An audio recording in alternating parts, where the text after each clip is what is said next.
Hello friend, hi, this is your guide. Welcome to UPSC perseverance. आज हम यहाँ पे इनसाइट एस का इंस्टा पीटी 2021 ये एक्सक्लूसिव मैगजीन है एनवायरनमेंट का, जून 2020 से लेकर जनवरी 2021 तक। तो ये कवर करेंगे। ये उनकी वेबसाइट पर अवेलेबल हो जाएंगी कुछ दिनों के बाद में, या फिर आप टेलीग्राम से भी आप इसे डाउनलोड कर सकते हो। सो ये अलग अलग गवर्नमेंट प्रोग्राम्स हैं, इनिशिएटिव हैं।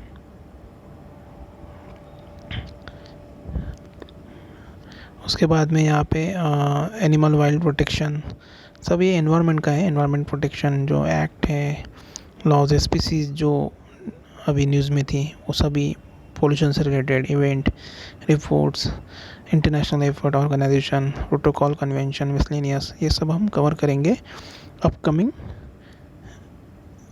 वीडियो में। ठीक है, पार्ट 1, पार्ट 2, पार्ट 3 में। सो अगर आपने मेरे चैनल को सब्सक्राइब नहीं किया होगा, सो आप मेरे चैनल को subscribe, like, comment and share कर सकते हो।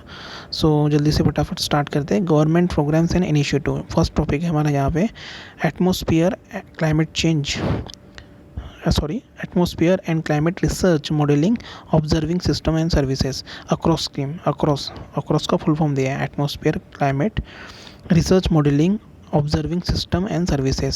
सो ये स्कीम पर्टेन करता है to the atmospheric science programmes of the ministry of earth science के अंडर में आता है, और एड्रेस करता है different aspect of the weather and climate services which include warnings for cyclone, storm surge, heat waves, thunderstorm etcetera.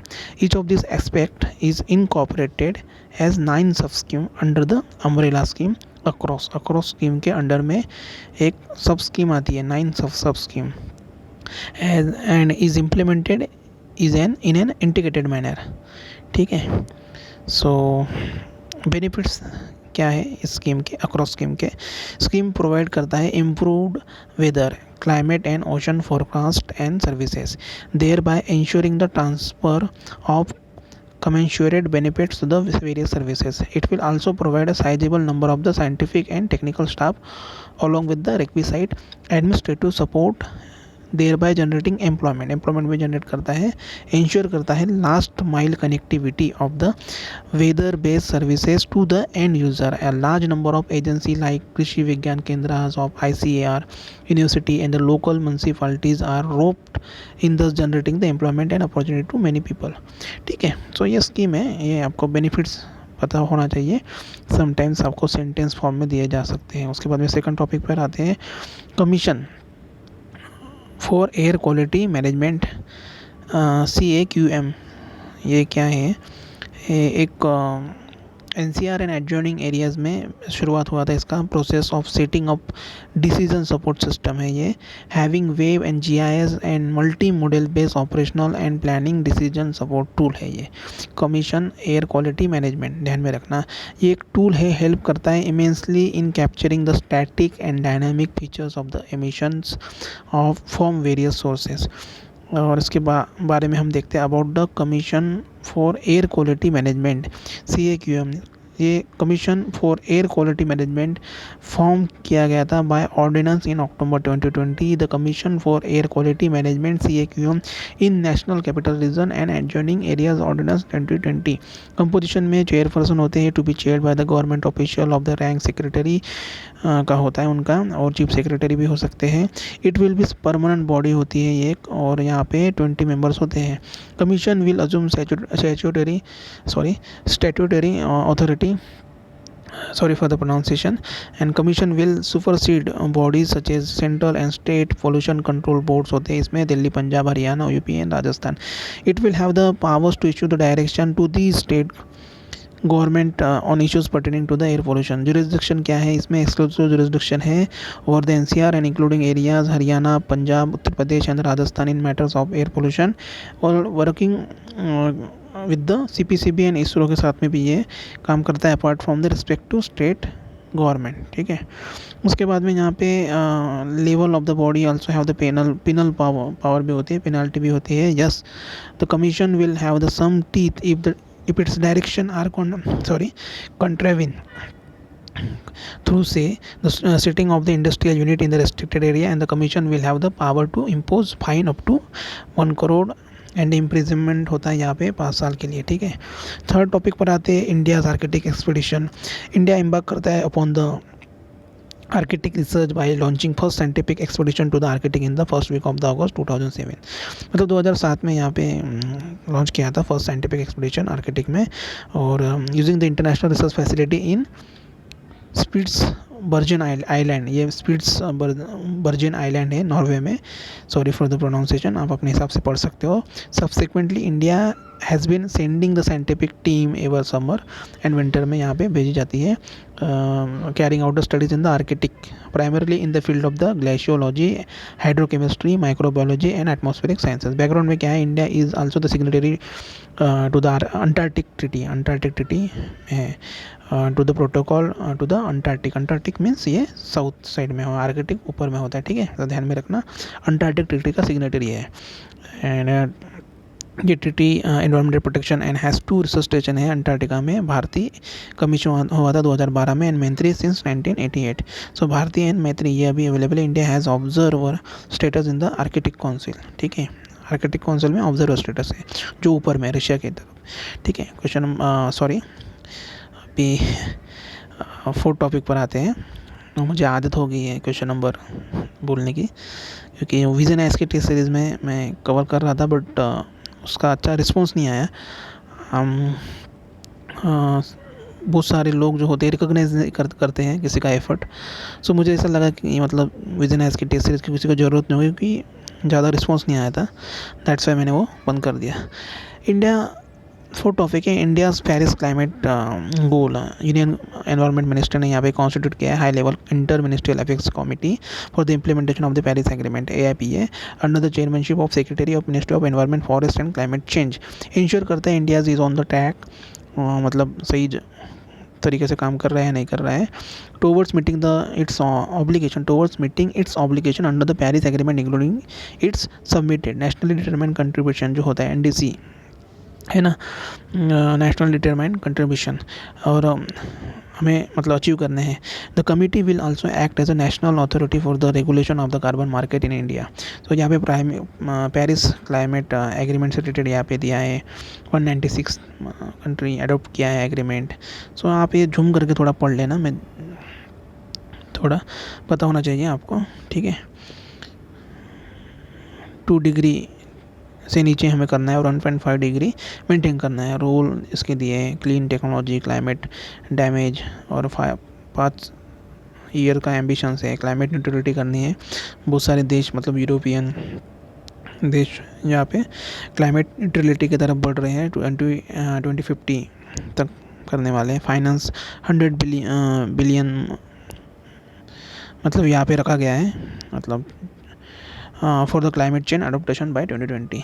सो ये अभी तो कोरोना चल रहा है, सो आप एक बार पढ़ लेना पेरिस क्लाइमेट एग्रीमेंट के बारे में, ठीक है। यहाँ पे अच्छे से दिया नहीं है, मतलब ऑडिबल नहीं है, अपना विजिबल नहीं है, ठीक है। अब NDC क्या है, NDC are the account of the voluntary effort है, ध्यान में रखना, to be made by the countries that are part of the Paris agreement. Paris agreement का ये एक पार्ट है to reduce the green house gas emission and mitigate करता है impact of the anthropogenic climate change को ये impact करता है। The NDC are implemented in the post 2020 period and submitted, India ने यहाँ पे हेड सबमिट किया था इट्स NDC 2015 में ही सबमिट कर दिया था, ठीक है।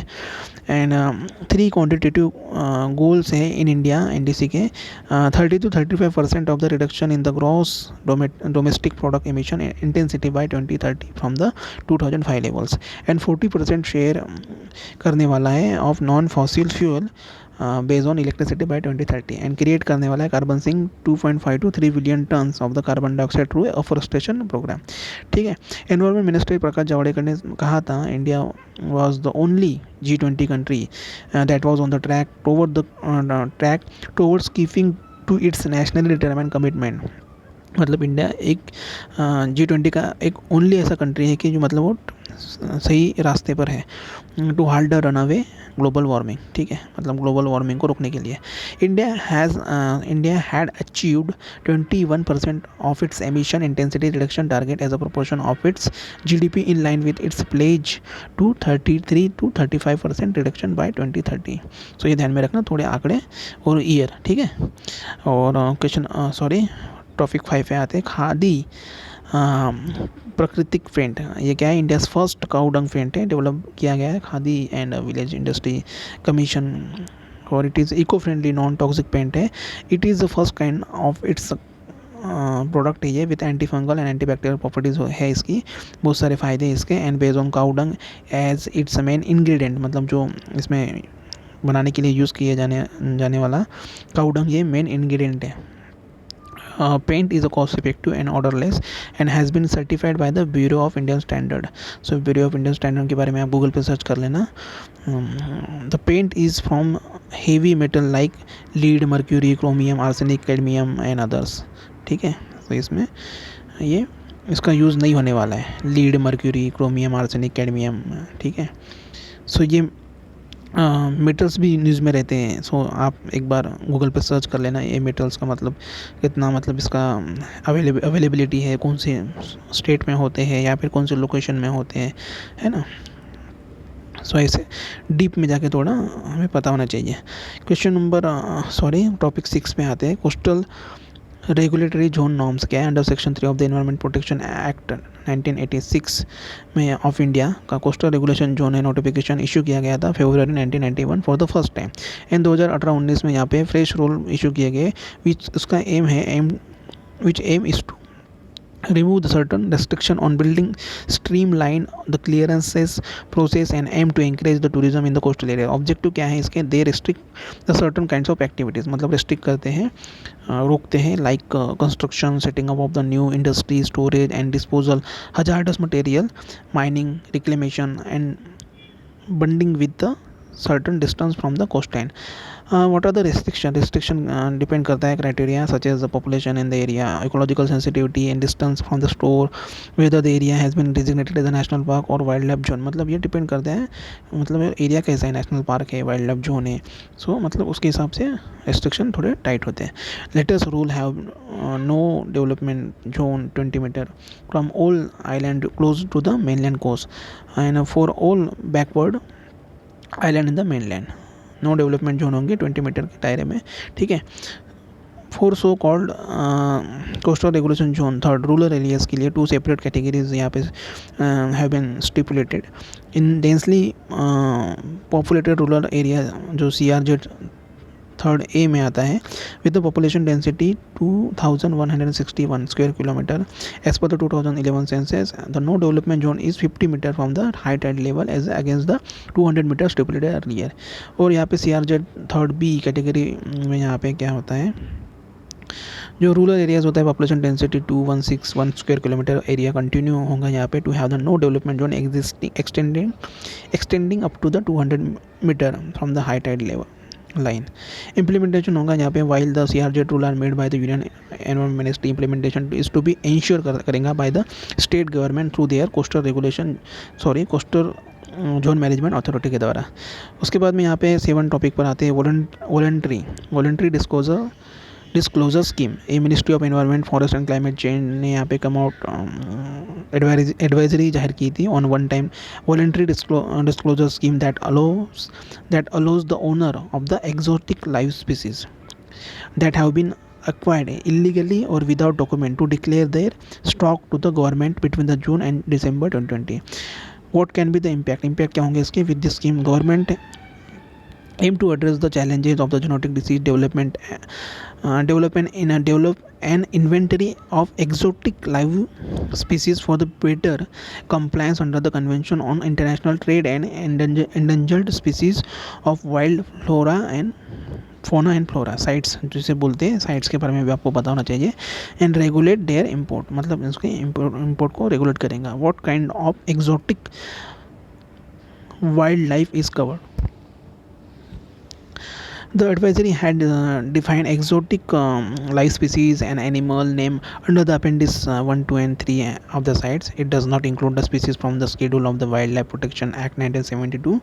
A plan reading of the advisory excluding the exotic bird from the amnesty scheme. How big is the illegal trade of the exotic animal India, मतलब कितना बिग इलीगल ट्रेड होता है. Directorate of the revenue intelligence DRI जो होता है ये enforce करता है anti smuggling laws.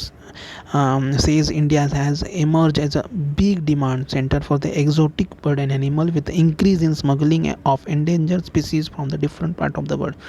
Most of the exotic wildlife is imported to the illegal channel and then sold in the domestic market as a pet. उसके बाद में topic 8 पर आते हैं ग्रेडेड रिस्पॉन्स एक्शन प्लान. ये when the air quality of the Delhi and Noida was in the severe category, a newly formed commission on air quality management है as an interim measure. और यहाँ पे जो CPCB होता है power to the operationalise measures under the graded response action plan on air pollution. ये graded response what is GRAP क्या है, एक सेट ऑफ इमरजेंसी मेजर्स है to be implemented to control the air pollution depending upon the air quality. Approve करता है by the supreme court, approve किया गया था बाय द सुप्रीम कोर्ट 2016. और plan was prepared by the environment pollution prevention and control authority. Prepare किया गया था environment pollution prevention and control authority के द्वारा. It works on only an emergency measures. और when the air quality shift from the poor to very poor the measures listed have to be followed since the plan is incremental in nature. ठीक है. उसके बाद में यहाँ पे area overview of the plan दिए हैं. The plan require action and coordination among 13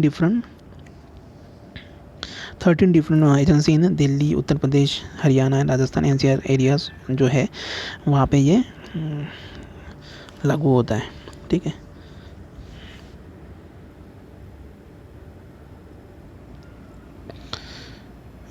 और at the head of the table is APCA. Mandate करते सुप्रीम कोर्ट द्वारा मैंडेट किया गया था. ठीक है. Before the imposition of the any measures APCA hold करता है meeting with the representative from the all the NCR state and call is taken on which the action has to be made applicable in which the town. Topic 9 पर आते हैं environment pollution prevention and control authority. APCA इसे supreme court ने यहाँ पे mandate किया था. Mandated body task with the various measures to tackle air pollution in the NCR region. ठीक है. It was notified in 1998 by the Environment Ministry under the Environment Protection Act 1986. So इतना ध्यान में रखना. Environment pollution prevention and control authority के बारे में. Composition के बारे में देखते हैं. यहाँ पे कंपोजिशन में यहाँ पे चेयरमैन होता है DPCA एंड 14 मेंबर होते हैं. Some of them as the environment secretary of the national capital territory of the Delhi NCT, chairman of the new Delhi municipal council, transport commissioner of the NCT, the commission of the various municipal corporation of Delhi and professor at IIT Delhi and Jawaharlal Nehru university. है यहाँ पे composition में इतने सारे member होते हैं. ठीक है. और पावर, एक मिनट, पावर में यहाँ पे सुमोटो पावर होते हैं. और on the basis of the complaint made by an individual and representative body by the organisation functioning in the field of environment. Functions देखते हैं. होप आपको ऑडिबल होगा. फंक्शंस में यहाँ पे बोला है प्रोटेक्ट एंड इम्प्रूव करता है quality of the environment and prevent and control करता है environment pollution in national capital region NCR region में. एनफोर्स करता है graded response action plan GRAP in NCR as per the pollution level. ठीक है. Topic number 10 पर आते हैं. नेशनल एयर क्वालिटी इंडेक्स क्या है, लॉन्च हुआ था 2014 में with the outline 1 number 1 colour and 1 description. ठीक है.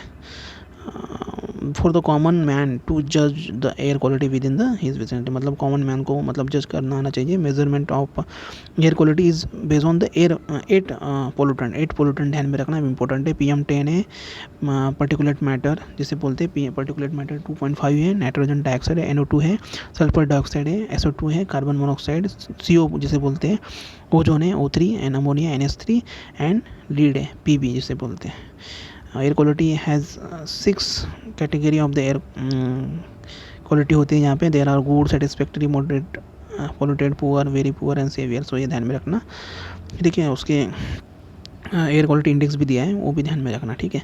It has been developed by the CPCB consultation with the IIT Kanpur.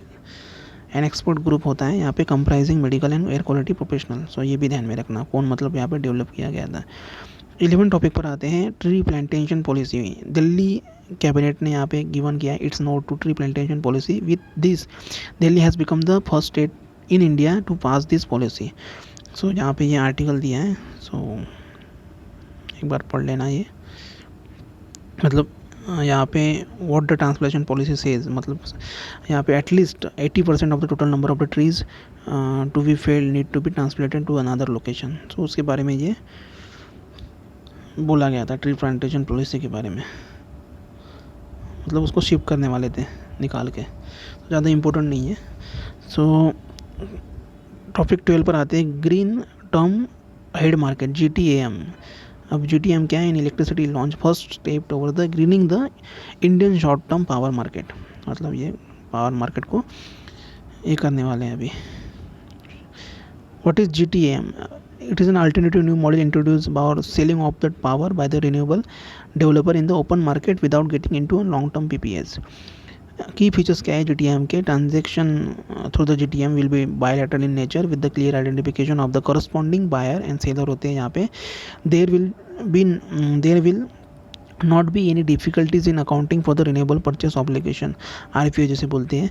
GTAM contract करता है will be segregated into the solar RPO and non solar RPO as a RPO target are also segregated होते हैं। Daily and weekly contract होते हैं। Bidding होती है, will take place on milli watt hour basis होता है यहाँ पे। Price discovery will taken place on the continuous basis. The price time priority basis होती है। Subsequently looking at the market condition open option होते हैं, can be introduce for the daily and weekly contract होता है यहाँ पे। Energy schedule through the GTAM contract shall be consider as a deem RPO compliance and other बायस होता है। Significance क्या है, बेनिफिट्स ऑफ द इस मूव के वो देख लेते हैं। Introduction of the GTAM platform would lesson the burden of the RE rich state and incentivize them to develop the RE capacity beyond their own RPO. This would promote RE merchant capacity addition and help in the achieving the RE capacity addition target, ठीक है। और it will benefit the renewable energy through competitive price and transparent and flexible procurement होगा। It will also benefit renewable energy selling by the RE जिसे बोलते हैं providing the access to pan India market, ठीक है। सो ये ध्यान में रखना। टॉपिक नंबर 13 पर आते हैं, draft environment impact assessment EIA notification 2020 का। यूनाइटेड नेशन स्पेशल रिपोर्टर्स यहाँ पे रेस किया था several concern about the draft environment impact assessment notification 2020 के बारे में। Who are the UN special reporters क्या है ये? They are the independent expert working on behalf of the united nation और they work on the country और the thematic mandate specified किया गया था by the united nation human right council, ठीक है। बैकग्राउंड में यहाँ पे देखते हैं, under the environment protection act 1986 India notified it's first EIA norms in 1994, setting in place a legal framework for regulating activities that access the utility and affect the pollute natural resources. Every development project has been required to go through the EIA process for the obtaining prior environmental clearance ever since. और 1994 में क्या हुआ था, EIA notification was replaced किया गया था with the modified draft 2006 के द्वारा। Earlier this year the environment redraft किया गया था, redraft किया था। It again to incorporated the amendments and the relevant courts order issue किए गए थे 2006 से to make the EIA process more transparent and expedient. यहाँ पे टॉपिक नंबर 14 पर आते हैं, climate smart city assessment framework CSCAF 2.0 launch recently किया गया by the ministry of housing and urban affairs ministry के द्वारा। What is CSCAF? क्या है CSCAF? इनिशिएटिव है intent to inculcate a climate sensitive approach to the urban planning and development in India. The objective क्या है CSCAF का? इस provide करता है clear road map for the cities towards the combating climate change while planning and implementing their action including investment. The climate Center for the Cities under the National Institute of Urban Affairs (NIUA) is supporting the Ministry of Housing and Urban Affairs in implementation of the CSCAF framework. Has a 28 indicators है across the 5 category, namely energy and clean building में है, second है under planning green cover biodiversity है, third है mobility and air quality, fourth है water management, fifth है waste management. ठीक है, टॉपिक नंबर 15 पर आते हैं, नेट प्रेजेंट वैल्यू एनपीवी क्या है ये। यूनियन मिनिस्ट्री ऑफ माइंस ने यहाँ पे रिक्वेस्ट किया है एनवायरमेंट मिनिस्ट्री को to exempt it from paying the NPV. However the environment minister ने यहाँ पे रिफ्यूज़ किया था, saying that would be inappropriate to grant such an exemption as this was mandated by the Supreme Court. NPV क्या है, net present value, एक is a monetary approximation of the value है that is lost when the piece of the forest land has been raised. This is on the basis of the service and ecological value. There are prescribed formula for the calculating this amount, which depends on the location, nature for the forest and the type of the industrial enterprise that will replace the particular parcel for the forest. और यहाँ पे develop किया गया था by the committee led by the professor Kanchan Gupta of the institute of economic growth. So ये कब हुआ था introduce, to regulate the forest diversion. Supreme court ने यहाँ पे इंट्रोड्यूस किया था high net present value charge on the lands diverted. Topic number 16 पर आते हैं, policy on promotion of city compost के बारे में। Process and use city waste as a compose, policy on the promotion of the city compost was approve की गई थी 2016 में। उसके बाद में under this policy the assistance दिया जाने वाला था 1500 per ton by the city compost will be provided to the fertiliser companies को for marketing and promotion of the city compost. Announce किया गया था by the ministry of chemical and fertiliser के द्वारा। Lack of appropriate and market effective implementation hasn't given in a much needed practice the desired popularity। और यहाँ पे potential for the city compost, India currently produce करता है close to 1.5 lakh tons of the solid waste every day, and its biodegradable fraction range between the 30% and 70% of the various intensities. This means there is a huge potential for the composting, the most natural form of the processing waste। ठीक है, और यहाँ पे why this serious issue, मतलब serious issue क्या है, uncontrol decomposition of the organic waste in the dump site also lead to emission of the potent green house gas. So ये भी बड़ा कंसर्न यहाँ पे बताया गया है। टॉपिक नंबर 17 पर आते हैं, द बीम्स के बारे में, beach environment and aesthetic management services BEAMS programme के बारे में इंडिया ने यहाँ पे लॉन्च किया था its own eco label beams beach environment and aesthetic management services under the ICZM integrated coastal zone management project के अंडर में। Beams has been prepared over 2 years by the Society of Integrated Coastal Zone Management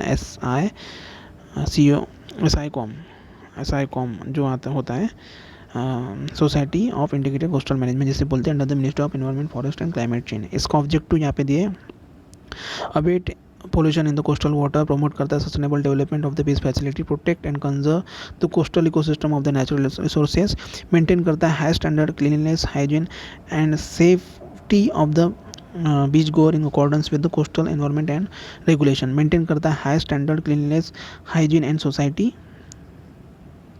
for the beach गोअर in accordance with the coastal environment regulation.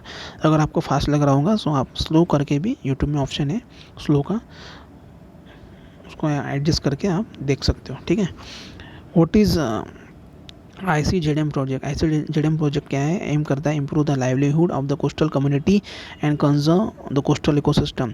It is a world bank assisted programme है ICZM and national centre for the sustainable coastal management NCSCM Chennai will provide the scientific and technical inputs. The concept of ICZM was born in 1992 during the Earth Summit Rio de Janeiro। Namami Gange programme के बारे में यहाँ पे topic number 18 का है। It is an integrated conservation mission approve किया गया था, फ्लैगशिप प्रोग्राम जून 2014 को। It's seek to accomplish the twin objective है इसके, effective abatement of the pollution and the conservation and rejuvenation of the national river Ganga. It is being operated under the ministry of Jal Shakti के under में आता है, ये आपको ध्यान में होना चाहिए। इम्प्लीमेंटेशन इम्प्लीमेंटेड किया गया था by the national mission for clean Ganga NMCZ and its state counterpart organisation state programme management group SPMGs। कब NMCG is the implementation wing है नेशनल गंगा काउंसिल, स्टेट किया गया था 2016 में, which is replace by the national Ganga river basin authority को इसने replace किया था। ठीक है, तो नेशनल गंगा काउंसिल के बारे में ये अभी क्रिएट किया गया था अक्टूबर 2016 को 2016 को under the river Ganga reservation protection and management authorities order 2016 का। It is headed by the prime minister, इसको प्राइम मिनिस्टर हेड करते हैं, ध्यान में रखना। ठीक है, फंडिंग में यहाँ पे it has a 20 crore centrally funded होता है। यहाँ पे नॉन लैप्सेबल कॉप्स होता है, यहाँ पे नॉन लैप्सेबल लैप्स नहीं होता है। ये कंसिस्ट ऑफ नियरली 288 प्रोजेक्ट होते हैं, 288 प्रोजेक्ट है। Main pillars of the Namami Gange programme में यहाँ पे सीवेज ट्रीटमेंट इंफ्रास्ट्रक्चर है, रिवर सरफेस क्लीनिंग है, एफोरेस्ट्रेशन है, इंडस्ट्रियल इम्प्लेंट मॉनिटरिंग है, रिवर फ्रंट डेवलपमेंट है, बायोडाइवर्सिटी है, पब्लिक अवेयरनेस है, गंगाग्राम है। ठीक है, तो ये ध्यान में रखना। 8 यहाँ पे इसके जो मेन पिलर्स हैं। टॉपिक नंबर 19 पर आते हैं। One sun one world one grid OSOWG initiative है। ये इनिशिएटिव प्रपोज किया गया था India set up framework for facilitating global cooperation which aim at building the global ecosystem of the interconnected renewable energy resources that can be easily shared. So ये एक initiative किया गया था इंडिया के द्वारा। सो डिटेल दिया है यहाँ पे, इनिशिएटिव के बारे में दिया है। पेरेंट बॉडी क्या है इसकी, union ministry of new and renewable energy MNRE जो है। ऑब्जेक्टिव क्या है, to build the global consensus about the sharing of the solar resources among the more than 140 countries of the West Asia and the Southeast Asia। Vision इसका है the sun never set, मतलब सूरज का कभी ढलता नहीं है। मतलब हमारे सपोज हमारे यहाँ पे ढल गया तो अमेरिका में मतलब ये होता है ना, राइज़ होता है, सनराइज़ होता है। इंडिया में अगर सनसेट हो गया तो मतलब कभी भी ढलता नहीं, कंटिन्यूस प्रोसेस होती है, चलती रहती है, constant at the same geographical location globally at any given point of time. And this grid shall be interconnected with the African power pool also at the later stage. It has been taken under the technical assistant programme of World Bank का ये programme है। Topic number 20 पर आते हैं। So National Clean Air Programme NCAP, ये National Clean Tribunal ने यहाँ पे स्लैम किया है Ministry of Environment and Forest over its report of the National King Ganga program, which is proposed 20 to 30% reduction किया मतलब करने वाले थे 2024 तक ऑफ एयर पॉल्यूशन बाय 2024। ठीक है, NGT यहाँ पे डिसअप्रूव किया है this submission saying that the ministry of environment forest view was against the constitutional mandate under the article 21 and also against the statutory mandate है। ऑब्जर्वेशन में यहाँ पे किया गया है एनजीटी द्वारा। Right to clean air to recognise as a part of the right to life and failure to address the air pollution was denial of the right to life. Enforcement of the Sustainable Development Principle and the Public Trust Doctrine required stern measures to be adopted to give the effect to mandate the international obligation of which the Environment Protection Act 1986 का जो है other laws had been enacted। What does the NCAP says on what are the issues क्या है under the NCAP? The target to be achieved norm in 10 years and reduce the load to extend 35% in the first 3 years with further reduction of the pollution later. This meant for the 10-year pollution would remain unaddressed, which is too long period। tolerating violations with the clean air was a right to life, मतलब right to life में clean air आता है। ठीक है, further it is also not clear that the what type of pollutant or all pollutant would be reduced, कौन से pollutant यहाँ पे reduce होने वाले ये भी यहाँ पे clarity नहीं है। Besides, in 2019 number of the non-attainment cities has gone from 2102 से लेकर 2122 हुई है यहाँ पे।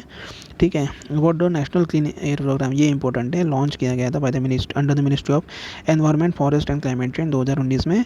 It was not notified under the environment protection act और एनी अदर एक्ट, ये नोटिफाइड नहीं है। ठीक है, नेशनल क्लीन एयर प्रोग्राम, और ये it is envisages as the scheme to provide the states and central with the framework to combat the air pollution. और यहाँ पे मेजर गोल यहाँ पे इसका है of reducing the concentration of the coarse particulate matter of the diameter 10 micrometre और less और PM10 fine particles particulate matter of the diameter 2.5 micrometre और लेस PM 2.5 है। ठीक है, in atmosphere 20 to 30% by the year 2024 है इसका है, with the 2007 as the base year for comparison है। Under the NCAP 122 non attainment cities यहाँ पे आइडेंटिफाई की गई है across the country based on the air quality data from 2014 से लेकर 2018 तक। ठीक है, वो विल बी द पार्टिसिपेंट यहाँ पे क्या होंगे apart from the expert from the industry and academia. The programme will be collaboration between the ministry of road transport and highway, ministry of petroleum natural gas, ministry of new and renewable energy, ministry of heavy industry and ministry of housing and urban affair, ministry of agriculture, ministry of health and NITI Aayog, central pollution control board, ये यहाँ पे participate करेंगे। So next next part में हम 21 topic से start करेंगे। ठीक है, सो नेक्स्ट पार्ट में मिलते हैं, तब तक के लिए गुड नाइट, थैंक यू।